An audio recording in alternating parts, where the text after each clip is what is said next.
Good morning class 10th बच्चों। हम लोग का चैप्टर चल रहा था एसिड बेस और सॉल्ट वाला। एसिड हमारे हो चुके थे इससे पहले वाले सारे वीडियो लेक्चर में। आज हम लोग डिस्कस करते हैं बेसिस। बेस किसे बोलते हैं?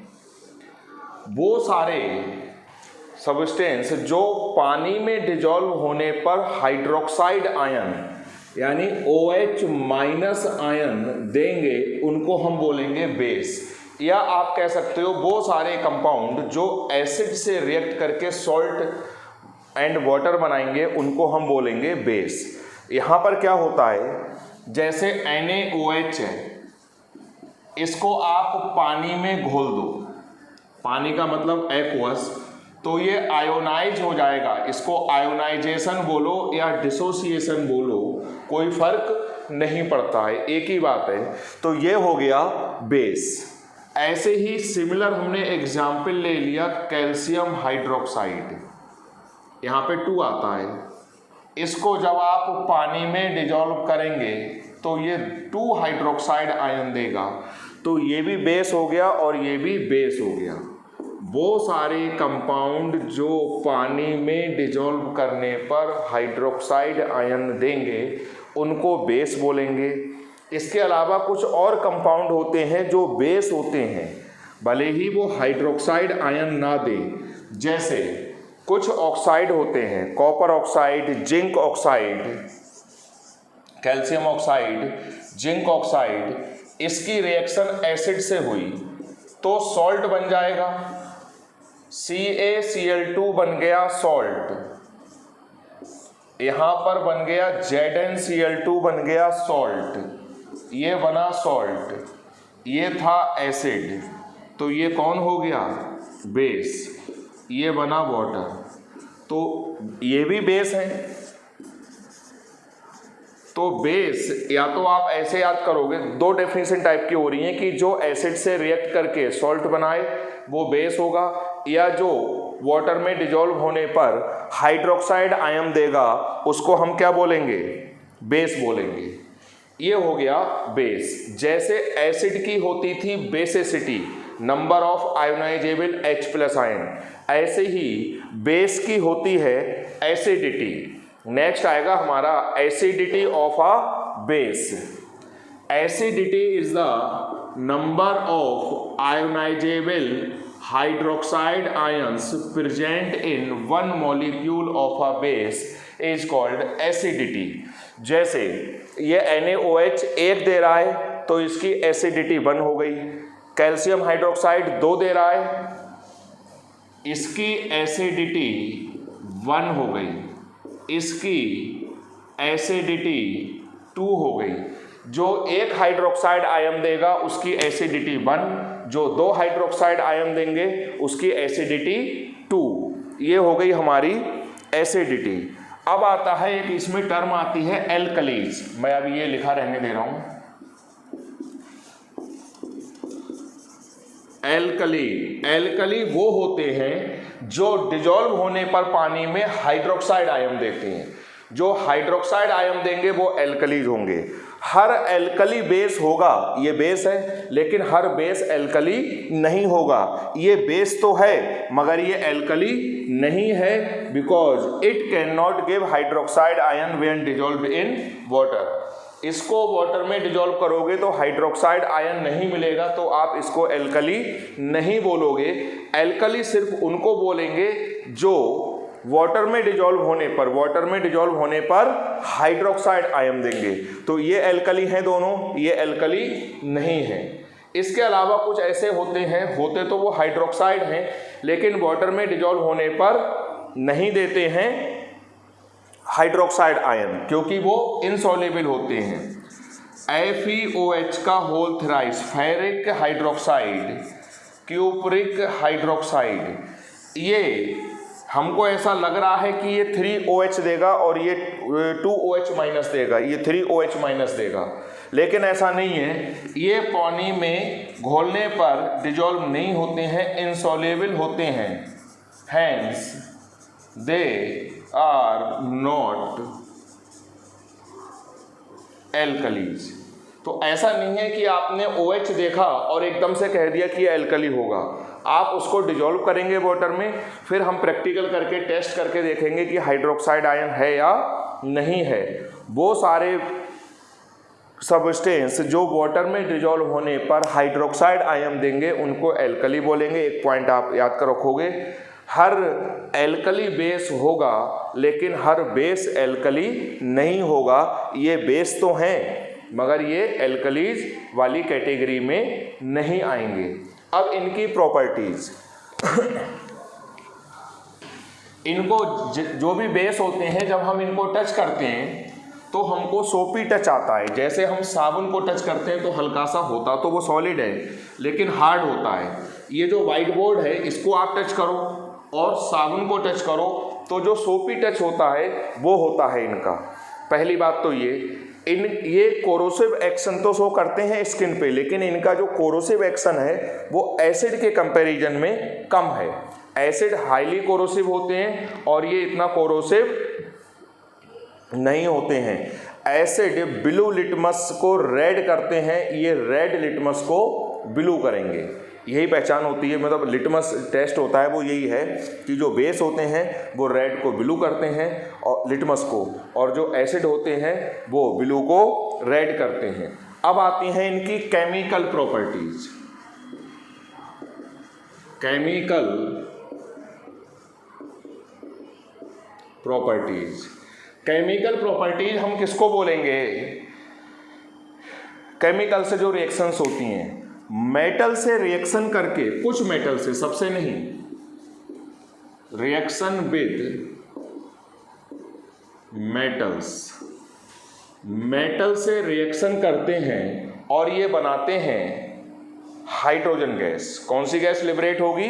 हाइड्रोजन। जैसे जिंक रिएक्शन कर रही है NaOH से, Na2ZnO2 प्लस, ये कौन सी गैस निकल गई? हाइड्रोजन। सोडियम जिंकेट इस कंपाउंड का नाम है। तो मेटल से जब ये रिएक्ट करते हैं तो हाइड्रोजन गैस लिबरेट करते हैं। नेक्स्ट है reaction with CO2 gas, carbonate बनाएंगे। जब बेस रिएक्ट करेंगे CO2 से तो वो बनाएंगे कार्बोनेट।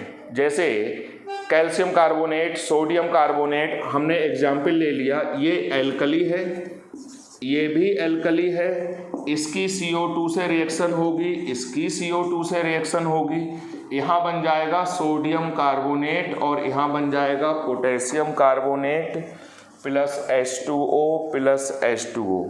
रिएक्शन बैलेंस हो गई।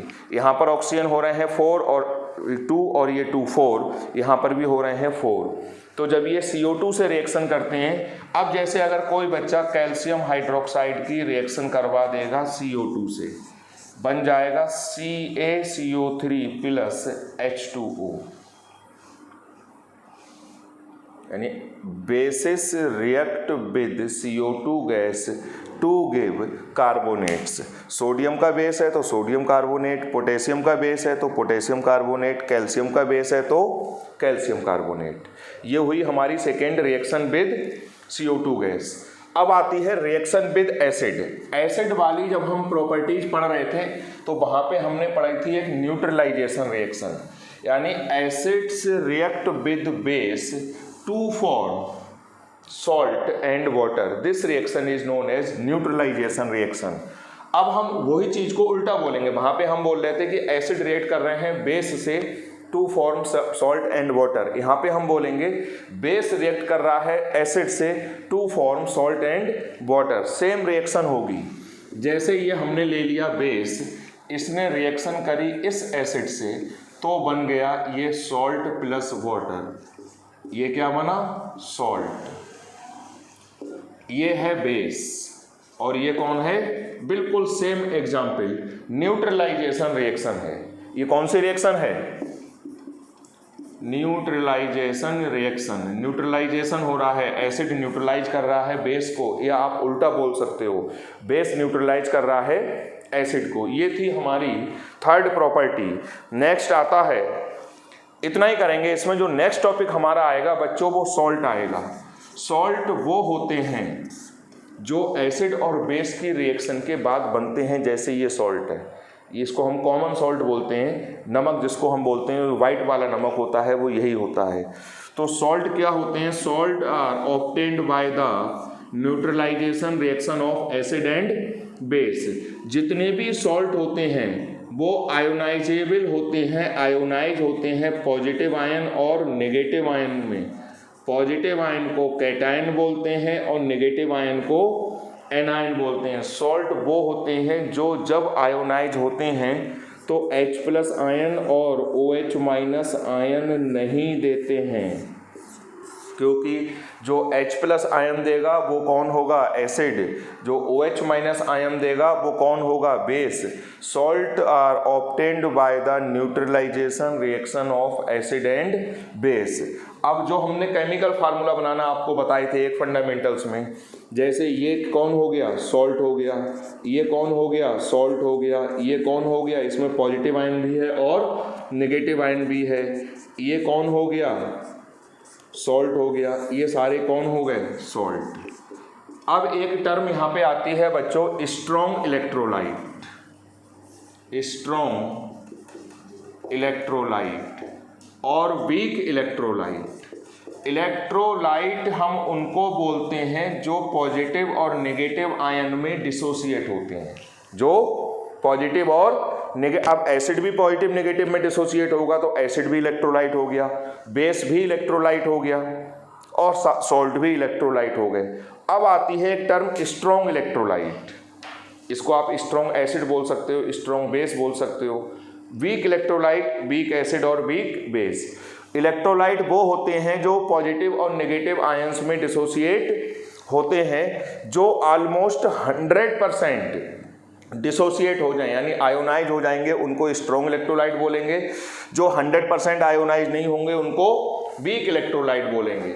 जैसे मान लो आपने 100 मोल्स मॉलिक्यूल डिजोल्व करे और 98 या 99 या 100 मॉलिक्यूल आयोनाइज हो गए, आप कहोगे स्ट्रॉन्ग इलेक्ट्रोलाइट है। एसिड है तो आप बोल दोगे स्ट्रॉन्ग एसिड, बेस है तो आप बोल दोगे स्ट्रॉन्ग बेस। जो कम आयोनाइज होते हैं, जैसे आपने अगर 100 मॉलिक्यूल डिजोल्व करे और 7 या 8 या 10 तक आयोनाइज हुए, तब आप उसको बोलोगे कि वो वीक इलेक्ट्रोलाइट है। वीक इलेक्ट्रोलाइट वो होते हैं जो कम आयोनाइज होते हैं, यानी आप ये भी कह सकते हो कि वो ऑलमोस्ट अनआयोनाइजेबल, अनडिसोसिएटेड रहते हैं। 100 में से पता लगा 3 मॉलिक्यूल डिजोल्व हुए तो आप कहोगे ऑलमोस्ट हम कह सकते हैं कि उसका आयोनाइजेशन नहीं हुआ। ये होते हैं वीक इलेक्ट्रोलाइट। अब स्ट्रॉन्ग इलेक्ट्रोलाइट में स्ट्रॉन्ग एसिड आ सकते हैं। जितने जो भी सॉल्ट हैं वो सारे के सारे क्या हैं? स्ट्रॉन्ग इलेक्ट्रोलाइट है। सारे के सारे सॉल्ट स्ट्रॉन्ग इलेक्ट्रोलाइट होती हैं। उसके अलावा अगर हम देखें एसिड वाली कैटेगरी में HCl, HNO3, H2SO4, यहाँ से बच्चों ये दिखाई तो दे रहा होगा आपको, ये वाला H2SO4 भी कौन है? स्ट्रॉन्ग इलेक्ट्रोलाइट है।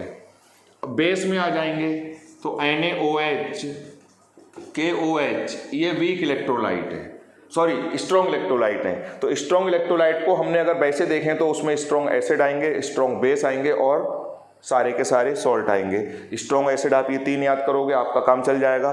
स्ट्रॉन्ग बेस आप ये 2 लर्न करेंगे आपका काम चल जाएगा। वीक इलेक्ट्रोलाइट वो होते हैं जो कम आयोनाइज होते हैं। जैसे जितने भी ऑर्गेनिक एसिड हैं वो सारे के सारे वीक इलेक्ट्रोलाइट हैं। ऑर्गेनिक एसिड में हमने आपको बताया था ये एसिटिक एसिड जिसको आप विनेगर बोलते हो, खाते भी हैं हम लोग, वो यही होता है। Formic acid HCOOH। उसके बाद आप आओगे वीक एसिड्स में और वीक बेस में। वीक एसिड ये हो गए, वीक बेस में आप लर्न कर लोगे अमोनियम हाइड्रोक्साइड, ये वीक बेस होता है। यानी अगर आप अमोनियम हाइड्रोक्साइड के 100 मॉलिक्यूल्स डिजोल्व करेंगे तो ये कंफर्म है कि 100 के 100 आयोनाइज नहीं होंगे, उसमें से 6, 7, 8, 9, 10 तक आयोनाइज हो जाएंगे। ऐसे ही एसिटिक एसिड भी वीक इलेक्ट्रोलाइट है। ठीक है, तो कौन स्ट्रॉन्ग इलेक्ट्रोलाइट होंगे, कौन वीक इलेक्ट्रोलाइट होंगे, फिर वहीं पर हम आ जाएंगे स्ट्रॉन्ग इलेक्ट्रोलाइट का मतलब 3 कैटेगरीज आएंगी, उसमें स्ट्रॉन्ग एसिड आएंगे, स्ट्रॉन्ग बेस आएंगे और सारे के सारे सॉल्ट आएंगे। वीक इलेक्ट्रोलाइट में 2 कैटेगरीज आएंगी, स्ट्रॉन्ग एसिड वीक एसिड और वीक बेस। तो इस लेक्चर में बच्चों इतना ही करते हैं आज के लिए, बाकी हम लोग नेक्स्ट लेक्चर में देखते हैं। Thank you.